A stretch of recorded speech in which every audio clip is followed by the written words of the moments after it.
Class 10th VVI subjective question. इस video में आपको हम बताएंगे मैथ का VVI सब्जेक्टिव क्वेश्चन। देखिए पहला क्वेश्चन क्या है, 1, 4, 7, 10 के 18वें पद का मान ज्ञात करना है। तो आप जानते हैं प्रथम पद को ए से सूचित करते हैं तो ए का मान 1 हो गया। डी का मान कैसे निकालते हैं तो दूसरा में से पहला वाला घटा देते हैं, 4 में से 1 गया तो 3 हो गया। और एपी का 18वां पद निकालना है तो एन के मान 18 हो गया। देखिए टी बराबर फार्मूला होता है A plus N minus 1 into D. ठीक है, तो यहाँ पर टी एन के जगह 18 रख दिए, ए के जगह आपका मान प्लस 18 माइनस 1 इंटू डी। अब ए के जगह 1 रख देंगे और ये 18 में से 1 गया तो 17 हो गया और यहाँ 3 रख देंगे डी का मान, तो हो गया 17 3 51 1 52 आंसर हो गया। अब अगला क्वेश्चन देखिए क्या है, 4, 9, 14 डॉट डॉट 254 का अंत से 10वां पद ज्ञात करना है, मतलब कि अंतिम की तरफ से। तो देखिए यहाँ पर सी डी क्या हो जाएगा, 9 में से 4 गया तो आपका 5 हो गया सी डी का मान। और कह रहा है कि शुरू कर आरंभ की तरफ से बढ़े और भी दिखाए एपी में होंगे। अब 254 की तरफ से अंतिम की तरफ से शुरू करेंगे तो सार बनतर माइनस डी होगा। ठीक है, तो 10वां पद देखिए निकालेंगे तो ए का मान आपका ये हो जाएगा, इधर से शुरू करना है तो ए का मान हो गया 254 और 10वां पद निकालना है तो 10 माइनस 1 का डी का मान माइनस में रखेंगे तो 254 माइनस 9D हो जाएगा।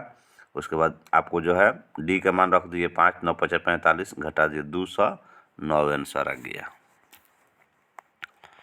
अगला क्वेश्चन देखिए क्या है, अगला क्वेश्चन है हमारा 10, 25, 30, 100 में कितने पद है, मैंने एन का संख्या मालूम करना है। टी एन हो गया 100, ये 100 हो जाएगा, ए का मान 20 हो जाएगा। अब 25 में से 20 घटा देंगे तो डी के मान 5 हो जाएगा। अब टी एन बराबर फार्मूला लिख देंगे, अब मान रखेंगे इसमें, टी एन के मान 100 हो गया, ए के मान 20 हो गया और एन का मान दिया नहीं है निकालना, ये 5 हो गया। 20 इधर जाके माइनस हो जाएगा तो 80 हो गया, आ एन माइनस 1 5 इंटू में है तो जाके बाटा में हो जाएगा, तो 16 5 80 तो 16 हो जाएगा, आ एन माइनस 1 तो इधर आके प्लस हो गया तो 17 हो गया। एक क्वेश्चन आपका इस तरह के परीक्षा में आता है, 5वां पद 26 है, 10वां पद 51 है तो 15वां पद ज्ञात करें। देखिए कैसे बनेगा, टी एन बराबर आपको लिखना है A plus N minus 1 into D. तो 5वां पद यानी कि T5 कितना दिया है जी, 26 दिया है। T5 26 दिया है तो T5 26 रख देंगे, आ ए प्लस 5 एन का मान है तो 5 माइनस 1 यानी कि 4D, इसको समीकरण 1 मान लेंगे, इस वाला को समीकरण 1 मान लेंगे। ठीक है, अब T10 दिया है 10वां पद, T10 51, तो इसी तरह से इसको भी 10 कर देंगे तो 9 हो जाएगा, तो 51 बराबर ए प्लस 9D। अब समीकरण 1 और 2 को हल करेंगे, लिखेंगे समीकरण 2 में से 1 को घटाने पर ए से ए वाला कट जाएगा तो 5D बराबर 25, इस तरह डी के मान निकल गया। डी के मान समीकरण 1 और 2 में रख देंगे तो ए का मान भी निकल जाएगा। अब ए या डी निकल गया, 15वां पद आपको निकालना है तो ए प्लस 14D। ठीक है, ए प्लस 14D से मान रख देंगे तो हमारा आंसर आ जाएगा। चलिए अगला क्वेश्चन देख लेते हैं क्या है, सेम क्वेश्चन है ये भी। ठीक है, इसी तरह से बनाना है आपको।